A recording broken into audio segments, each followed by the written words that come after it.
अगला टॉपिक करना है वो है हमारा तटीय मैदान। ठीक है, यानी तटीय तटीय ना भारतीय ये देखो तट है, क्योंकि समुद्र से साथ का जो भूमि होता है, लैंड होता है, उसे तट बोला जाता है। ठीक है, तो अब ये तट है हमारा, इंडिया का नीचे वाला पार्ट है ये। तो ये देखो आप, ये अरब सागर इधर, ये बंगाल की खाड़ी है, ये वाला जो हिस्सा है ये आपका कौन सा तट होगा? पूर्वी तट होगा। और ये वाला जो हिस्सा है वो हमारा क्या है?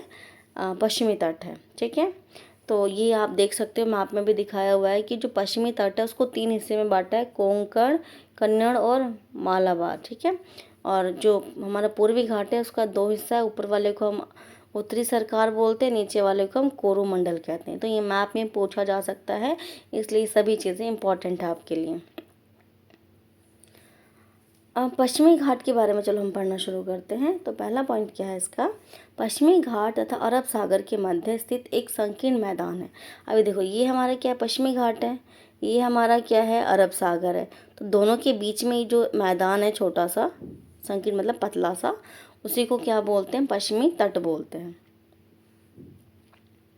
नेक्स्ट पॉइंट है हमारा, यह है पश्चिमी घाट और अरब सागर के बीच में स्थित है। अभी मैंने बताया आपको, अरब सागर ये रहा और पश्चिमी घाट ये रहा, तो दोनों के बीच का जो ये हिस्सा है इसी को क्या बोलते हैं? पश्चिमी घाट बोलते हैं।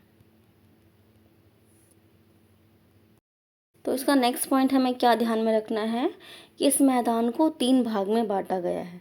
तो उत्तरी भाग को कोंकण, मध्य भाग को कन्नड़ और दक्षिणी भाग को मालाबार तट कहते हैं। ठीक है, ये दोनों पॉइंट आपको ध्यान रखना है। अब अगला है हमारा पूर्वी तट। तो उसका पहला पॉइंट क्या है? यह पूर्वी घाट और बंगाल की खाड़ी के बीच का हिस्सा है। यानी कि ये मैप है आपका, ये पूर्वी घाट है और ये आपका बंगाल की खाड़ी है पूरा, और इसके बीच का ये हिस्सा है आपका पूर्वी तट। यह चौड़ा मैदान है, मतलब अगर हम ये वाला मैप थोड़ा सा ध्यान रखें तो ये वाला कम चौड़ा है, ये वाला ज़्यादा चौड़ा है। ठीक है, यानी ये जो पूर्वी घाट है हमारा, घाट कह रही हूँ, पूर्वी तट है, वो ज़्यादा चौड़ा है। नेक्स्ट पॉइंट है, उत्तरी भाग को उत्तरी सरकार और दक्षिणी भाग को कोरोमंडल कहते हैं। अभी मैंने आपको ये मैप में भी दिखा दिया है। और जो नदियाँ यहाँ पे बहती हैं बड़ी, वो महानदी है, गोदावरी है, कृष्णा है, कावेरी है। ठीक है, जो यहाँ पर क्या बनाती है? डेल्टा बनाती हैं। ठीक है, डेल्टा आपको पता होगा, जो नदियों के लाइव अवशेष से जो एक स्थल आकृति बनती है उसे डेल्टा कहते हैं। इसके अलावा अगला पॉइंट है हमारा, वो है प्रमुख झीलें। तो कौन कौन सी झीलें हैं? चिल्का है, पुलिकट है और कोलेरू, ये 3 जो है झील हैं यहाँ पर। ठीक है, अब जो 1 मार्क का इम्पोर्टेंट क्वेश्चन है हमारा, वो ये वाला है, नोट जो मैंने आपको मतलब लिख के दिया है। तो क्या कहता है नोट? चिल्का झील खारे पानी की भारत में सबसे बड़ी झील है, यह उड़ीसा में स्थित है। तो आपको याद रखना कि हमारे भारत में एक ऐसा झील जिसमें किस प्रकार का पानी होता है? खारा पानी होता है। और भारत की सबसे बड़ी खारे पानी की जो झील है वो चिल्का झील है, और वो कहाँ पर है? उड़ीसा में स्थित है। ठीक है, तो मैप में आपको पता होना चाहिए उड़ीसा कहाँ है। अगला टॉपिक है हमारा द्वीप समूह। तो भारत के 2 द्वीप समूह हैं, लक्षद्वीप और अंडमान और निकोबार। ठीक है, तो अब अगर जैसे मैप में आपको ध्यान होना चाहिए, इस तरफ इस तरफ जो है हमारा लक्षद्वीप है जो अरब सागर में है, और पूर्वी तट में मतलब पूर्व दिशा में हमारा अंडमान और निकोबार है। तो इसमें पहला जो हम पढ़ने वाले हैं वो पढ़ने वाले हैं लक्षद्वीप के बारे में। तो केरल के मालाबार समुद्र तट के नज़दीक है ये। तो हमने अभी पढ़ा है मैप में थोड़ी देर पहले ही कि यहाँ पर कोंकण, कन्नड़ और ये मालाबार है। तो इसी तट के पास में है लक्षद्वीप। ठीक है, हमें ये ध्यान रखना है। नेक्स्ट पॉइंट है, द्वीपों का ये समूह छोटे प्रवाल द्वीपों से बना है। यानी कि ये मतलब भारत का जो द्वीप समूह है वो किससे बना है? प्रवाल से। अब प्रवाल देखो क्या होता है, जीव होते हैं ये भी। ठीक है, समुद्री जीव जो मरने के बाद जब इनकी जो हड्डियां बच जाती है ना, उससे ये बना हुआ है। ठीक है, इसलिए हम प्रवाल द्वीप समूह बोलते हैं इसको। ठीक है, समुद्री जीव होते हैं, जब वो मर जाते हैं तो उनकी जो हड्डियां होती हैं उससे ये बना हुआ है, इसलिए इसे हम क्या बोलते हैं? मतलब नॉर्मल भाषा में याद रखने के लिए, प्रॉपर तो अगर मैं आपको बताऊं तो ये बहुत मतलब थोड़ा डिटेल वाला टॉपिक है, बट हम नॉर्मल, क्योंकि आपको बस याद रखना है ये चीज़, ठीक है, कि प्रवाल द्वीप समूह है। अगला है, इनको पहले लकाद्वीप, मिनिकॉय तथा एमीन द्वीप के नाम से जाना जाता था, लेकिन 1973 में इसका जो नाम है बदल करके लक्षद्वीप रख दिया गया है, ठीक है। यानी कि मतलब पहले 3 थे ये, और अब 1973 में इसका नाम चेंज हो गया, जिसके बाद इसको लक्षद्वीप के नाम से ही जाना जाता है, ठीक है। इसके अलावा इस एरिया, इस जो छोटा सा जो लैंड मास है, जो भूमि है, इसका जो एरिया है, जो क्षेत्रफल है, वो कितना है, 32 वर्ग किलोमीटर का ही है केवल। और इसका जो मेन प्रशासनिक मुख्यालय है वो कावारत्ती में है, जो इसकी राजधानी भी है।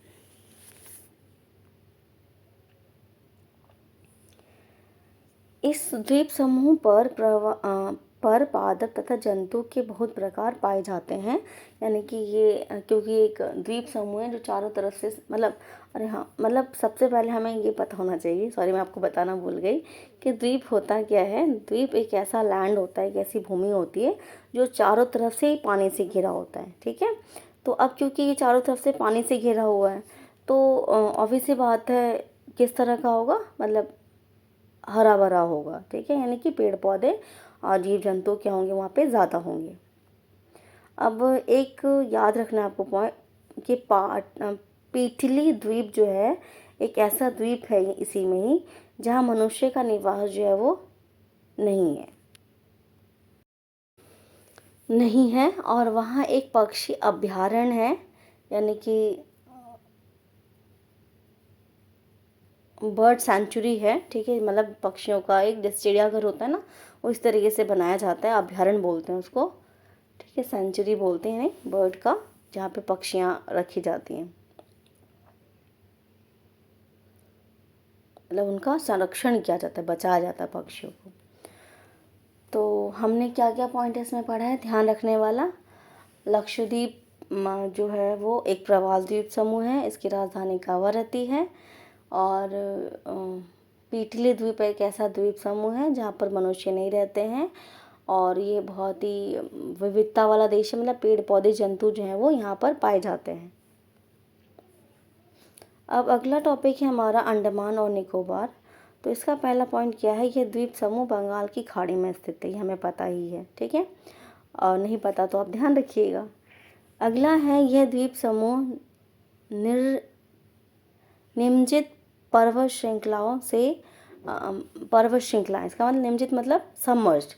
सबमर्ज्ड क्या होता है, अब जैसे कोई हिस्सा जो पानी में डूब जाता है ना, मतलब जैसे पहाड़ रहा होगा, ये कहना चाहता है पॉइंट, पहाड़ रहा होगा, जब वो डूब गया, ठीक है, तो डूबे हुए पहाड़ का जो हिस्सा बच गया, उससे ये द्वीप समूह बना है, ठीक है। इसलिए इसे हम क्या बोलते हैं, निम्नजित पर्वत श्रेणियों का ये शिखर है, मतलब जो पर्वत पानी में डूब गए हैं उनकी चोटियां हैं ये। इस द्वीप समूह को 2 वर्गों में बांटा गया है, उत्तर में अंडमान है और दक्षिण में निकोबार है। इस द्वीप समूह में पाए जाने वाले पादप और जंतुओं में अधिक विविधता पाई जाती है, यानी डाइवर्सिटी है, अलग अलग प्रकार के पेड़ पौधे और जीव जंतु यहाँ पर रहते हैं, पाए जाते हैं। यह द्वीप विषुवत के समीप है, एवं यहाँ की जलवायु जो है वो कैसी है, विषुवी है। विषुवत वृत्त मैंने अभी वर्ल्ड मैप वाला कराया, उसमें बताया है कि एक ऐसी रेखा जो भूमि को 2 हिस्सों में बांटती है, वो विषुवत वृत्त होता है, ठीक है। अब यानी कि जो अंडमान निकोबार है वो क्या है, विषुवत के पास है, इसी वजह से इसकी जो जलवायु वो कैसी है, विषुवतीय है। इसके अलावा अगला पॉइंट है, ये घने जंगलों से आच्छादित है, इसका मतलब यहाँ पे घने जंगल बहुत ज़्यादा पाए जाते हैं, ठीक है। और आज इसी टॉपिक के साथ आपका सेकेंड चैप्टर कंप्लीट होता है, एंड आई होप आपको अच्छे से ये चैप्टर समझ आ गया होगा। एक एक चीज़, छोटी छोटी चीज़ें मैंने आपको बताने की पूरी कोशिश करी है। फिर भी आप ये नोट्स पढ़ने के बाद एक बार चैप्टर पढ़िए, ठीक है। और अगर आपको समझ आया है तो वीडियो अगर पसंद आई है तो लाइक कीजिए, शेयर कीजिए और चैनल को सब्सक्राइब कीजिए। Thank you.